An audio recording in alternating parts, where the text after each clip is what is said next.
Assalamualaikum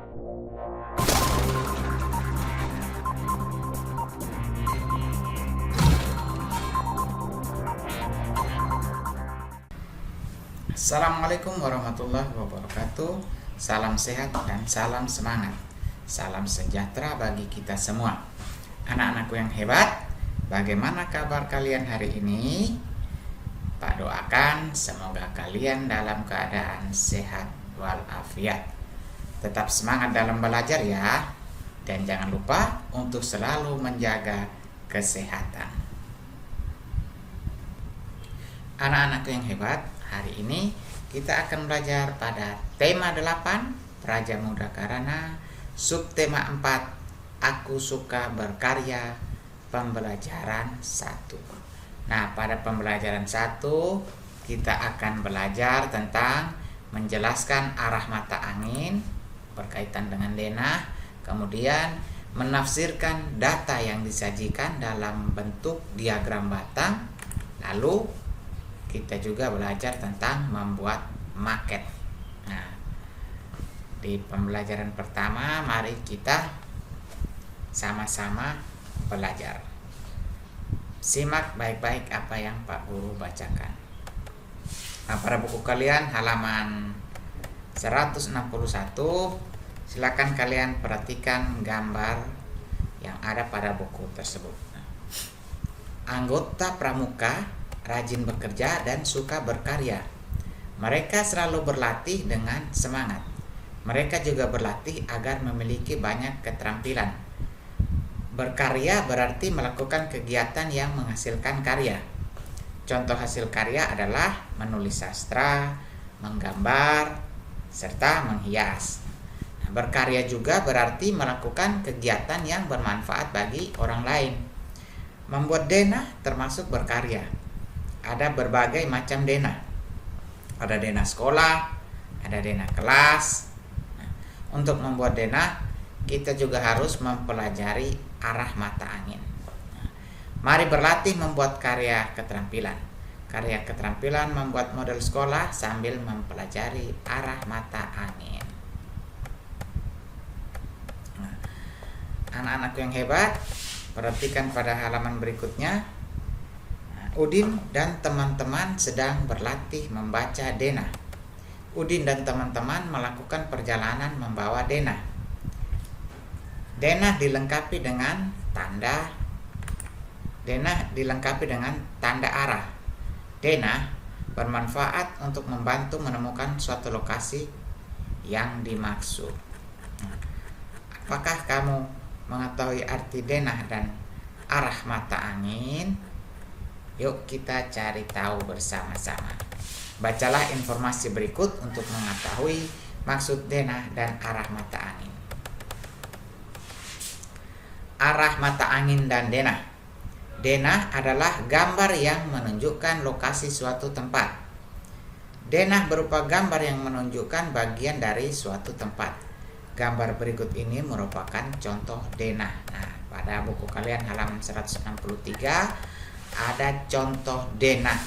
Denah sebuah perkampungan atau satu perkampungan yang di situ ada gereja, ada rumah-rumah penduduk, kemudian ada jalan umum dengan nama masing-masing, lalu ada tempat ibadah, masjid serta gereja, kemudian ada sekolah, ada taman bermain, lapangan serta pos ronda. Dan juga di samping denah tersebut ada gambar arah mata angin. Nah, perhatikan kembali apa yang Pak bacakan. SD Nusantara berada di atas pos ronda dan lapangan sepak bola.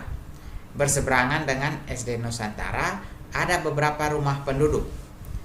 Tempat beribadah juga dapat ditemui di sekitar SD Nusantara. Berikut ini adalah gambar arah mata angin. Mata angin terdiri atas 8 arah. Ada sesuai di gambar tersebut adalah ditulis dengan singkatan. Jadi U, kemudian ada TL, ada T, ada TG, ada S, ada BD, ada B, dan ada BL. Nah, apa sih arti dari singkatan-singkatan huruf tersebut pada arah mata angin? Mari kita sama-sama lihat pada keterangan yang ada di bawahnya. Jadi, U itu adalah utara, kemudian TL adalah timur laut, lalu T itu timur, TG itu artinya tenggara, S selatan, BD barat daya, B barat, serta BL adalah barat laut. Matahari terbit dari sebelah timur. Saat kamu menghadap matahari terbit, berarti kamu sedang menghadap ke arah timur. Nah, saat itu punggungmu tentunya menghadap ke arah barat. Tangan kananmu ke arah selatan, sedangkan tangan kirimu ke arah utara. Nah, perhatikan gambar denah yang dibawa Udin dan teman-teman. Berikut ini adalah denah kelas. Nah, jika tadi di atas itu adalah denah sebuah perkampungan atau sebuah desa, nah di sini Udin membawa gambar denah kelas. Nah, denah kelas di sini ada tertera gambar 1, 2, 3, 4, 5. Nah, setiap denah tentunya ada keterangan di bawahnya.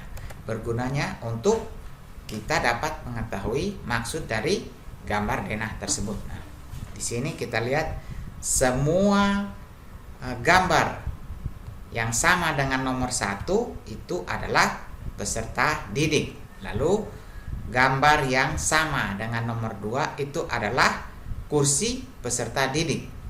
Lalu gambar nomor 3 adalah meja guru.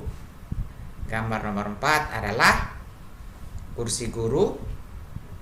Gambar nomor 5 adalah papan tulis. Nah, gambar denah ini bukan hanya ada di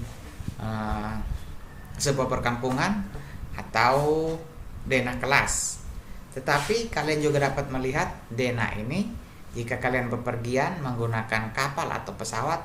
Biasanya tertera atau ada gambar denah di kapal atau pesawat tersebut. Nah, setelah kalian membaca bacaan tersebut, mari kita coba sama-sama mengisi pertanyaan-pertanyaan berikut di bawah ini. Nah, sesuai dengan gambar denah ini, perhatikan baik-baik. Masjid, kita lihat masjid ini berada di sebelah titik-titik SD Nusantara. Nah, coba kalian perhatikan baik-baik. Masjid itu ada di sebelah mana sih SD Nusantara? Kita lihat dulu masjid. Ini SD Nusantara. Lalu kita lihat dulu di sini ada arah mata angin. Karena dia berada agak miring ya. Ini SD Masjid dan SD Nusantara. Dia berada di arah, ini SD Nusantara, ini masjid. Karena menyamping berarti dia berada di arah barat laut. Jadi masjid berada di sebelah barat laut SD Nusantara. Nah, gambar yang untuk soal berikut silakan kalian kerjakan. Lalu kerjakan pada buku tugas kalian dengan memperhatikan denah tersebut dan juga arah mata angin. Nah, kemudian setelah kalian kerjakan itu, kita akan belajar lagi membaca denah. Udin berlatih membaca denah. Nah, ini kita masuk kepada menafsirkan data yang disajikan dalam bentuk diagram batang. Jadi mari kita sama-sama belajar kembali. Nah, Udin berlatih membaca denah. Udin juga mencatat informasi dari lingkungan sekitar. Udin mencatat informasi tentang banyak rumah. Udin dan teman-teman menghitung banyak rumah di sepanjang jalan.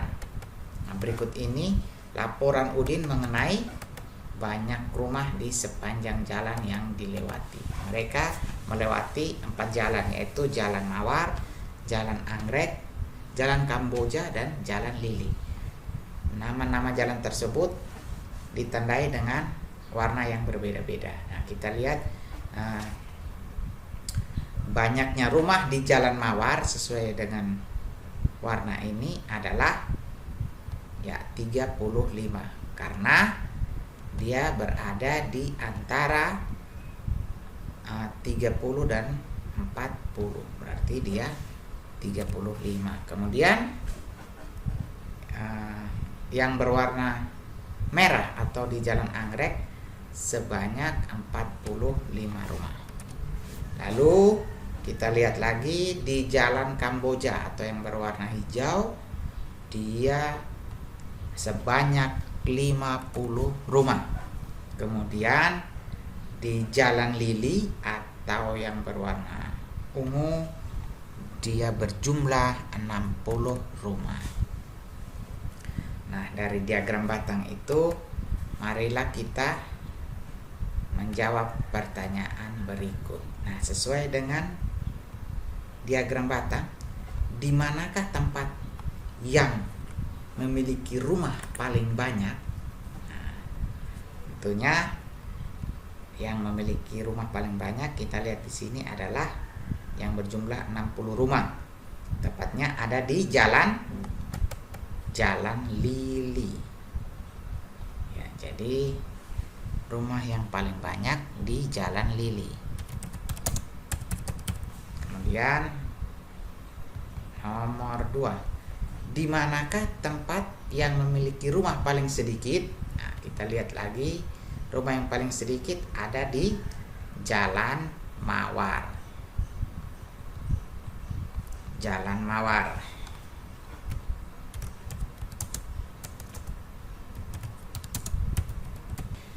Berapa banyak perbedaan rumah di Jalan Lili dan Jalan Kamboja? Kita lihat lagi, Jalan Lili dan Jalan Kamboja. Jalan Lili ada 60, Jalan Kamboja 50. Jadi 60 kurang 50 sama dengan selisihnya adalah jumlahnya adalah 10.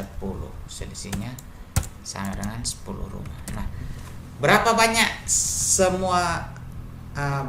semua rumah? Berarti kita tinggal jumlahkan semuanya. Dijumlahkan 35 tambah 45 tambah 50 tambah 60. Berarti ada 190 rumah. 190 rumah. Oke, nah setelah itu kalian cobalah membuat diagram batang sesuai data berikut. Jadi tabel berikut, tugas kalian berikut adalah mengerjakan di buku tugas, membuat diagram sesuai dengan tabel yang sudah ada pada buku kalian halaman 167. Jadi tabel ini menyajikan data warna rumah. Warna rumah merah ada 8, kuning ada 6, hijau ada 10, dan biru ada 4. Jadi seperti biasa kita buatkan dulu garis pinggirnya.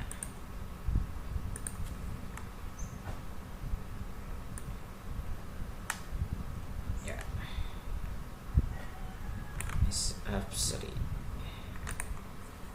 Nah, kita kasih angka dulu. Tadi sampai 10 ya.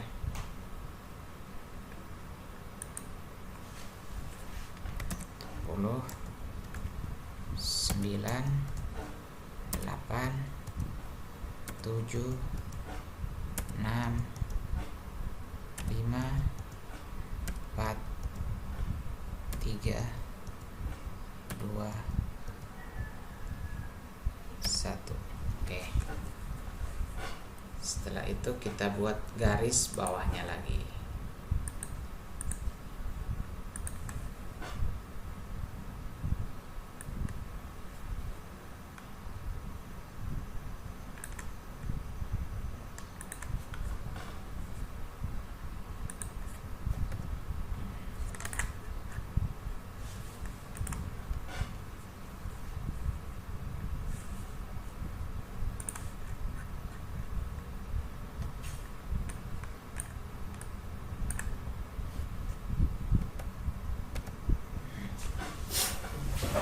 kita lihat kembali tabel di atas. Yang pertama adalah data rumah yang berwarna merah sebanyak 8 rumah. Kita tinggal buatkan diagram batangnya seperti yang pernah kita lakukan atau yang sudah kita pelajari bersama-sama. Jadi tinggal kita buatkan seperti ini. 8.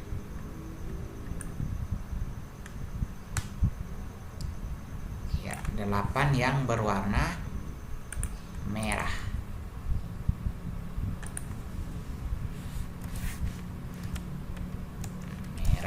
Tinggal kalian warnai boleh atau tulis begitu juga boleh. Nah, untuk kuning, hijau, dan biru silakan kalian lanjutkan dan kerjakan di buku tugas kalian. Nah, sebuah lokasi dapat digambarkan menggunakan model, misalkan lokasi rumah seperti gambar berikut. Nah, ini lokasi rumah. Nah, untuk ini kita masuk ke pembelajaran berikutnya, yaitu membuat maket. Nah, kita akan belajar tentang membuat maket. Nah, apa itu maket? Maket itu adalah model atau miniatur dari suatu benda. Jadi mari kita lihat bersama-sama. Mari berkarya membuat rumah-rumahan. Gunting dan tempelkan gambar sehingga membentuk sebuah rumah. Nah, kemudian guntinglah gambar berikut atau kalian bisa meniru menjiplak gambar berikut lalu kerjakan tempel pada kertas karton lalu digunting. Nah, misalkan nanti dia berbentuk seperti ini. Jadi kalian setelah gunting kemudian lipat,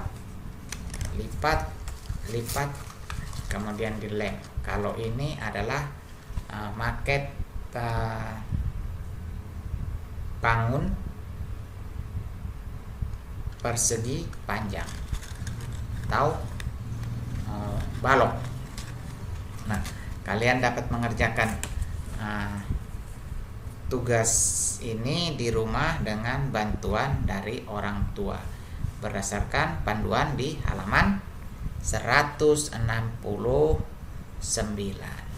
Nah, anak-anakku yang hebat, demikian tadi pembahasan kita di pembelajaran hari ini. Semoga bisa bermanfaat buat kalian. Jangan lupa untuk selalu berdoa, membantu orang tua di rumah, dan selalu rajin belajar. Sampai jumpa di video pembelajaran selanjutnya.